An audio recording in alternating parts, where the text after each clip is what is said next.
Il y a plus de amen quand les hommes ils disent. Que Dieu vous bénisse. Alléluia. Eh bien, moi, je suis content de vous voir. Je suis béni d'être ici. Content de voir mes copains d'études. À combien on est bien dans sa présence.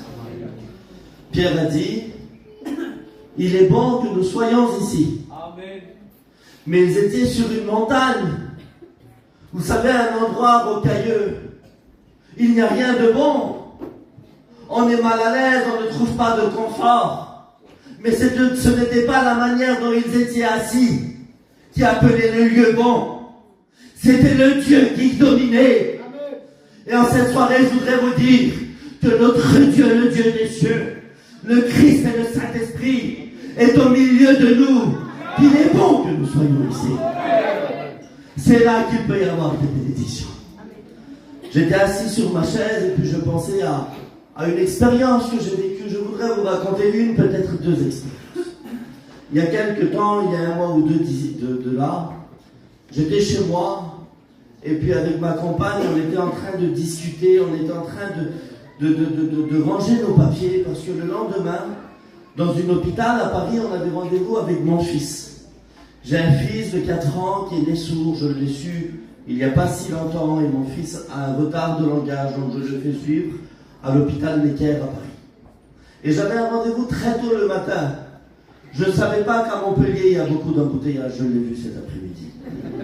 Mais à Paris, il y en a énormément. Donc j'ai dû me réveiller à l'aube pour pouvoir partir. Et au respect que je vous dois, je me suis endormi très tôt. Et lorsque je me suis couché, je ne sais pas vous dire si c'est un rêve ou un songe. Mais le Seigneur m'a montré que j'étais en train de marcher. Et je rentrais dans une allée où devant moi il y avait un bâtiment. Je rentrais dans ce bâtiment. Et lorsque je rentrais dans ce bâtiment, c'était un centre hospitalier. Dans le rêve que je voyais, je tournais à gauche, puis tournais à droite, et j'étais dans un centre de soins intensifs. Je rentrais dans une chambre, et lorsque je suis rentré dans cette chambre, sur ma gauche, il y avait un enfant sur un lit qui était allongé. Et au niveau de la tête, il avait beaucoup de bandes, il était branché de tous les côtés. Il avait un tuyau dans la bouche parce qu'il ne respirait plus. Et il avait partout des prises sur son corps. Et je voyais 2 parents qui étaient en train de pleurer. Et dans mon rêve, j'ai commencé à prêcher l'évangile, à leur parler de Dieu, de la foi, de la puissance de Dieu. Et j'ai senti comment que l'atmosphère dans la chambre a changé. Et puis j'ai fait mon travail, j'ai prié pour cet enfant. Et dans mon rêve, cet enfant est revenu à la vie. Ça reste qu'un rêve. Est-ce que vous savez que Dieu parle dans les rêves? Oui. Psaume 127, la Bible dit que Dieu en donne plus à ses serviteurs pendant leur sommeil. Je me réveille le matin, je prends la route, et puis dans les embouteillages à Paris, je disais à ma femme, écoute, hier soir j'ai fait un rêve. Je lui explique tout ce que je viens de vous expliquer. J'arrive à l'hôpital Necker. Je rentre pour rentrer dans le bâtiment où j'ai rendez-vous. Et là, je vois un homme. Et puis je commence à lui parler. Qu'est-ce que tu fais là? Il dit, t'as pas entendu hier? Je dis non. Il dit, il y a un enfant de 9 ans qui était à l'hôpital, qui était à l'école. Et lorsqu'il jouait dans la cour de récréation, l'enfant est tombé. Et puis la chute était tellement grande que son cerveau a été fissuré. Et au moment où je te parle, son cerveau est dans le sang. Et les médecins ne répondent plus de lui. Puis moi, là, je suis avec mon fils, j'ai rendez-vous. Et puis j'ai dit ça, j'ai dit, écoute, ce soir à l'église, on va prier pour cet enfant. Je rentre dans mon rendez-vous. 1 heure a passé, puis mon téléphone a sonné. Et lorsque mon téléphone sonne, c'est un copain qui m'appelle, il dit, Kevin, tu es toujours dans l'hôpital? Je dis oui. Il dit, parce que, écoute, on sort des soins intensifs. Et le père du petit a entendu que tu es dans l'hôpital. Il veut que tu pries pour son enfant. Et là, le Saint-Esprit me parle et il me dit, je vais réaliser ton rêve. Je sors de l'hôpital, je rentre dans un autre bâtiment et je suis en train de vivre ce que Dieu m'a montré. Je rentre dans un bâtiment, je tourne à gauche, je tourne à droite. Je rentre dans une chambre, sur ma gauche il y avait un enfant sur un lit allongé. Et ses parents étaient détruits. Il me disait que le matin même ils ont crié sur le petit, et puis ils s'enroulaient, ils avaient dans leur cœur, eh bien, le cœur était brisé, leur enfant était en train de mourir. Et puis il y a une crainte qui les a saisis, et moi je suis un pasteur, je suis un chrétien, je suis un serviteur de Dieu, j'ai commencé à leur prêcher l'évangile. Que c'est beau lorsque l'évangile est prêché, l'atmosphère peut changer. Et là, la crainte, l'angoisse, l'effroi est parti, parce que la Bible dit que la foi vient de ce qu'on entend, et ce qu'on entend vient de la parole de Dieu. J'ai commencé, alléluia, à commencer à leur dire des expériences, que nous avons un Dieu qui guérit, et il me disait que la pression dans sa tête est au maximum, que la tension est à 21, et que les médecins ne répondent plus de lui. Mais je leur ai dit ce verset,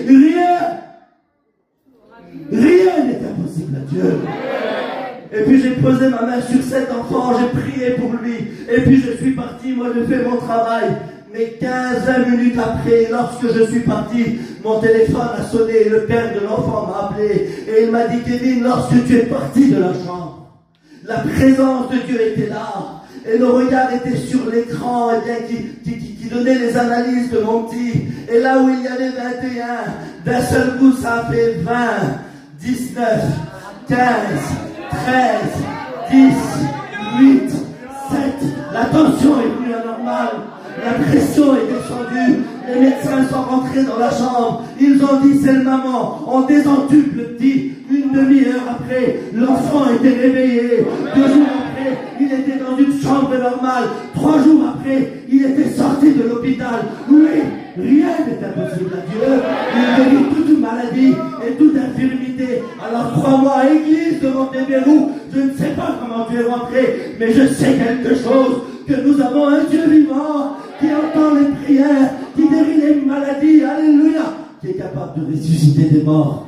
Alors crois en Dieu, notre Dieu est vivant. Il y a quelques jours, on était à Gien, et puis Tyson est venu me voir, il dit, Kevin, il faut qu'on va à l'hôpital à Paris. Ils ont donné 1 heure à vivre à cette femme, la femme de notre copain, de notre ami qui tourne avec nous en mission, puis avec les frères Tyson et Yannick, on a parti à Paris.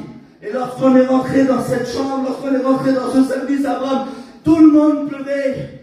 Il lui restait 1 heure à vivre, tout le monde allait rentrer, ils allaient, ils rentraient, ils la voyaient pour la dernière fois, ils l'embrassaient, mais nous, on est des chrétiens, même quand les hommes ne donnent plus espoir, Christ est capable de créer un chemin dans l'univers et un fleuve dans la solitude. Et puis on a commencé à prier Dieu, à louer Dieu, à adorer Dieu, puis la puissance de Dieu est descendue, et nous avons fait ce que la Bible dit, en mon nom, vous imposerez les mains aux malades, et les malades seront guéris.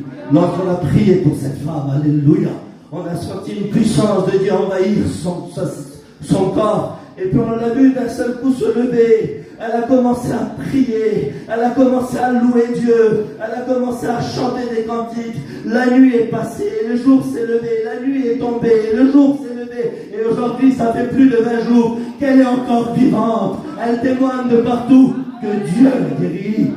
Alors je voudrais te dire quelque chose. Qu'est-ce que ton problème devant toutes ces choses-là?